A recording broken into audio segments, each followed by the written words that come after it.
Hey et bien bonjour à tous, ici Néron et bienvenue aujourd'hui pour le conseil de film sur du sang et des larmes.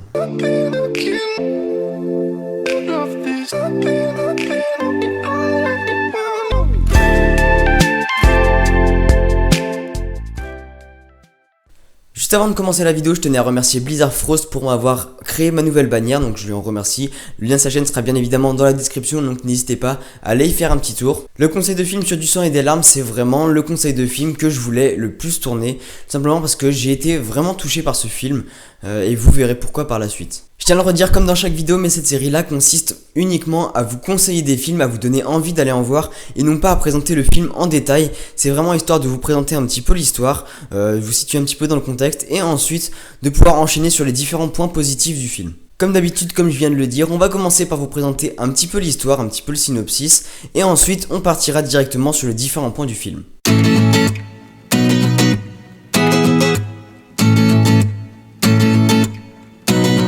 Avant de commencer, il faut savoir que Du sang et des larmes est un film tiré d'une histoire vraie ainsi que d'un roman écrit par Marcus Luttrell et Patrick Robinson, dont Marcus Luttrell qui était un des soldats de l'opération que je vous présenterai après. Le roman lui s'appelle Lone River, il raconte la terrible histoire de l'opération Red Wings, mais juste avant, sachez que Marcus Luttrell a participé à la réalisation du film puisqu'il était un des survivants de l'opération et a donc pu raconter l'histoire dans les moindres détails telle qu'elle a été vécue en fait.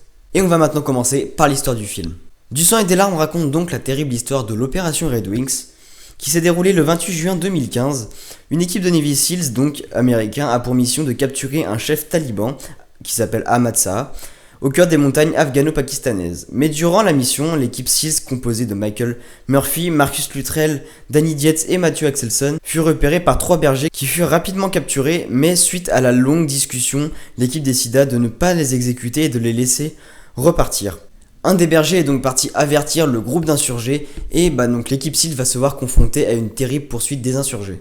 Voilà pour ce qui est du contexte, je vais pas vous en dire plus tout simplement parce que voilà, comme je vous l'ai dit, cette série consiste vraiment à vous conseiller des films, mais donc je vais pas vraiment tout vous dévoiler, c'est vraiment histoire de vous mettre dans le contexte et on va maintenant pouvoir commencer par les différents points positifs du film. Du sang et des larmes est donc un film qui a été réalisé par un ancien militaire, donc Peter Berg, qui a aussi réalisé Battleship. Donc oui, on peut dire que Du sang et des larmes part peut-être déjà d'un mauvais point, puisque Battleship n'a pas franchement été une très grosse réussite cinématographiquement parlant. Le premier point que j'apprécie vraiment dans ce film, c'est le dosage de l'action.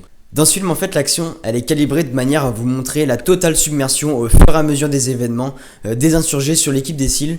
Et en fait, ce qui est vraiment prenant, c'est que à chaque fois qu'on a l'impression que l'équipe des SEALs va réussir à se sortir de leur galère, et bien tout de suite, directement, on renchaîne sur une grenade, des tirs de mitrailleuse, etc.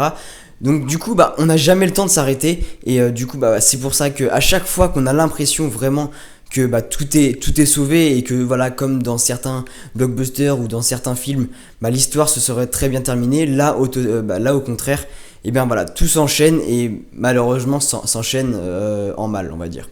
On a donc un dosage de l'action qui fait qu'on n'a pas le temps de souffler et qu'à chaque fois ça doit repartir. En effet, ce surplus, on va dire peut-être d'action, ou cet enchaînement d'action, ça pourrait nuire un petit peu au film et ça pourrait causer quelques petits problèmes. Moi je pense justement que c'est vraiment ce qui fait l'énergie du film et c'est ce que là par contre le réalisateur a très bien dosé. Ensuite, un point très important également du film et qui a beaucoup été souligné, c'est le réalisme.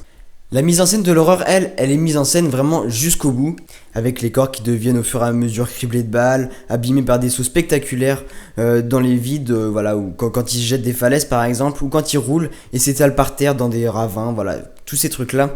J'ai envie de dire que ce film montre tellement bien cette vision d'horreur de la guerre que ça en devient presque insupportable pour le spectateur tout simplement. Ce qui a très bien été réalisé également dans ce film, c'est que quand on voit par exemple une lueur d'espoir pour toute l'équipe, comme l'arrivée des renforts, le sauvetage de Marcus Luttrell par des villageois par exemple, ou encore les chutes immenses des soldats qui déboulent sur des centaines de mètres, c'est vraiment des centaines de mètres que je vous parle, et bien à chaque fois que cette lueur apparaît, elle est en fait tout de suite contrée par un événement qui va arriver directement. Et enfin, une des dernières choses que nous montre ce film, c'est vraiment une vision de l'injustice de la guerre.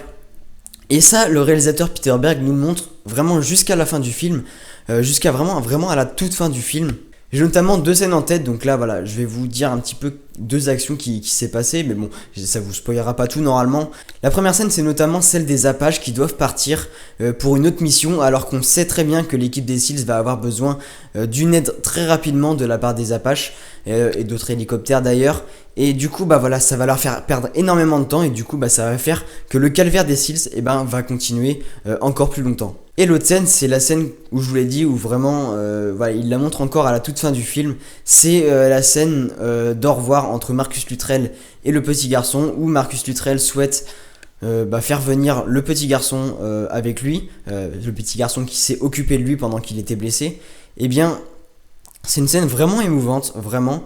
C'est vraiment une scène qui m'a touché. Désolé, il y a eu un gros bug de la caméra, il n'y avait plus de batterie. Du coup, je sais plus vraiment où j'en étais rendu, mais du coup, voilà. Mais du coup, Marcus Luttrell, lui, va vouloir que le petit garçon vienne avec lui parce que voilà, il l'a quand même aidé. Et sachant que les gens, on sait que ce petit village a aidé Marcus Luttrell et a, on va dire entre guillemets, vraiment combattu les insurgés. Les insurgés vont essayer de revenir et de massacrer le village. Et c'est ce qui est terrible.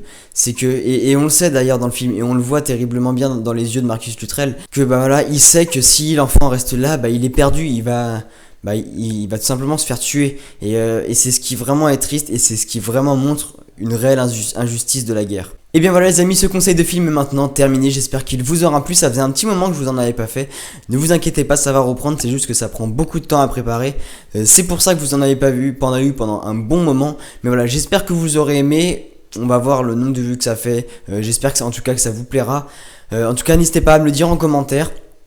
Pour moi, j'ai déjà une liste de films que j'ai organisé pour les prochains épisodes des conseils de films.